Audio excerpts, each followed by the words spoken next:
Ksenija Prohaska u pratnji pijanistice Ivane Dragičević na pozornici Providurove palače izvela je monodramu Clara Schumann, djelo suvremene talijanske autorice Valerije Moretti. Priča je ovo o velikoj njemačkoj pijanistici i skladateljici, supruzi pijanista i kompozitora, glavnog predstavnika romantizma u njemačkoj glazbi, Roberta Schumana. Do realizacije je došlo tako da sam ja gostovala sa Marlene Dietrich u Rimu.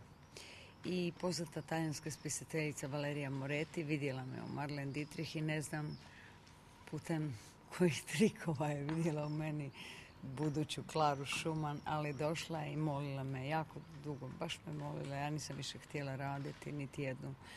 Ovo nije monodrama, ovo je predstava koja je definitivno posvećena Clari Vik Schumann i Robertu Schumannu i njihovoj ljubavi i Johannesu Brahmsu koji je bio njihov veliki prijatelj i velika podrška Clari u životu tijekom Schumannove bolesti, a to je jedan omaž velikanima, jednoj ženi koja je pred 200 godina imala svjetsku karijeru, obožavala jednog čovjeka koji je bio teško bolestan, imala 8 djece i nakon njegove smrti nastavila je cijelim svijetom pronositi njegovu glazbu. I da nije bilo Clare Vik, nitko na svijetu vjerojatno ne bi znao za Schumana. U predasima monologa Ivana Dragičević emotivan je ugođaj upotpunila izvedbama Clarinih i Robertovih kompozicija te skladbama Johannesa Brahmsa, koji je Claru Schumann smatrao svojom muzom.